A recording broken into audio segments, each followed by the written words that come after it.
sommes ici en octobre.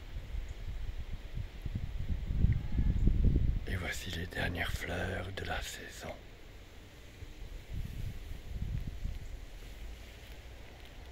Avant l'hiver.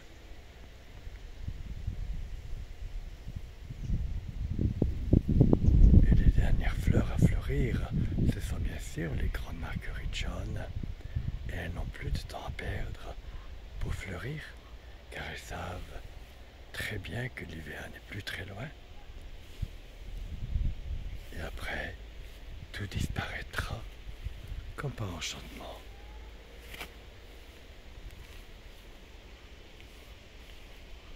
Pour refleurir encore plus l'année prochaine. Mais là, bien sûr, il faudra patienter l'été prochain. Il y aura beaucoup de changements ici dans la prairie magique, bien sûr. Beaucoup de plantes dans le milieu vont être déplacées et ils vont rejoindre le jardin d'ornement. Telles quelques marguerites jaunes, mais il y en aura aussi un peu trop. Alors elles iront tout au bout de la pâture auquel je fais un potager.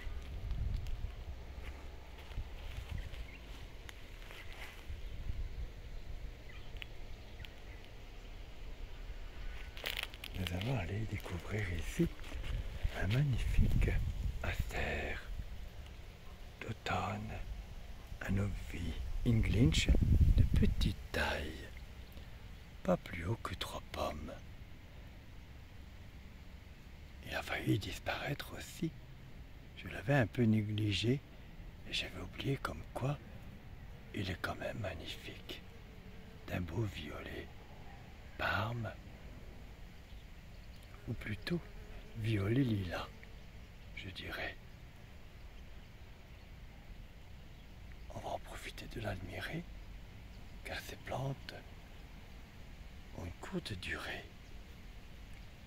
Mais elle va fleurir quand même, ne vous inquiétez pas, jusqu'à fin octobre. Et après, il disparaîtra.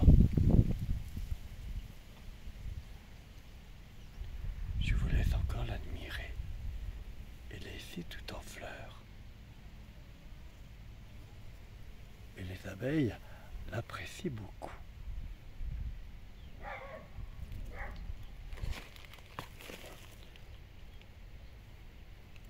Et juste à côté, il y a un voisin un petit peu encombrant.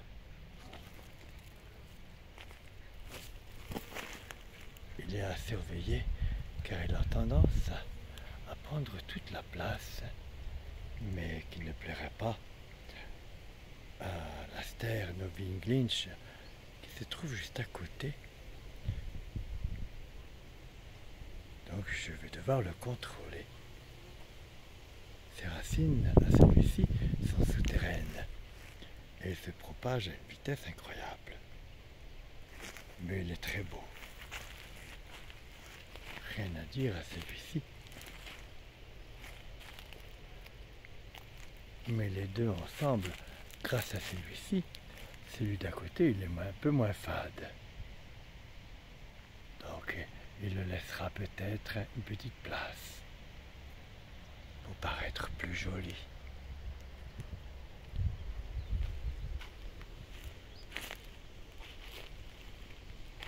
Mais les plantes, parfois, entre elles, ne font aucun cadeau. Nous, on ne les voit pas, mais des fois elles se disputent l'emplacement. Comme les marguerites jaunes, si je ne les contrôle pas, elles peuvent vite devenir très envahissantes. Elles ont aussi des racines souterraines incroyables. Mais il n'y a pas qu'elles. L'astère que vous voyez là-bas, il est magnifique aussi. Mais elle se propage aussi facilement. Je dois les contrôler. On va aller en voir un avant que la floraison ne se termine aussi. Et comme on passe par ici, on peut encore admirer bien sûr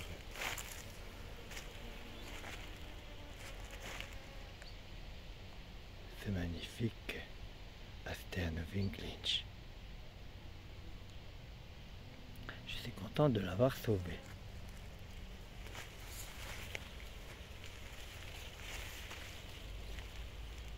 Regardez, il y a encore des buddléias qui fleurissent parce que je coupe les fleurs fanées. N'oubliez pas de le faire. N'oubliez pas mes quelques petits conseils qui sont très précieux. Si vous avez dans votre jardin des buddléias, beaucoup ont tendance à les laisser faner après leur floraison. Mais c'est un tort, car elles peuvent fleurir comme ça jusque les gelées. Moi, les premiers gelés.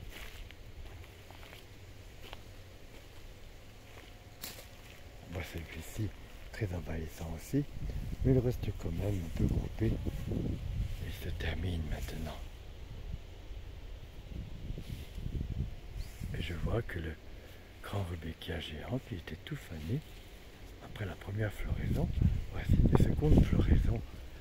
Comme l'été se prolonge un petit peu, alors il en profite aussi.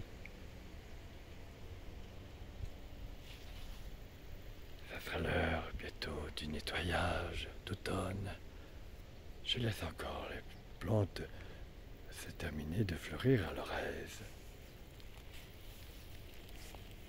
En attendant, on peut admirer bien sûr les magnifiques graminées qui sont ici. Elles vont rester toute une bonne partie de l'hiver. Et parfois il y a de la givre. Et alors, ça sera de toute beauté. La givre se déposera sur les plumeaux et ça fera un superbe effet magnifique. Voilà, la petite promenade dans la prairie magique se termine. Prochainement, nous irons nous promener dans le petit sous-bois. Les rudbeckias aussi vont commencer à se terminer. Mais il y a encore quelques fleurs qui resteront fleuries. Normalement jusqu'à fin octobre. Et nous irons à la rencontre des grands graminées géants, géantumes, qui sont tout au bout. À bientôt mes chers amis, sur une prochaine vidéo et de nouveaux numéros. Nous retrouverons bien sûr le jardin d'ornement et le petit sous-bois. À bientôt.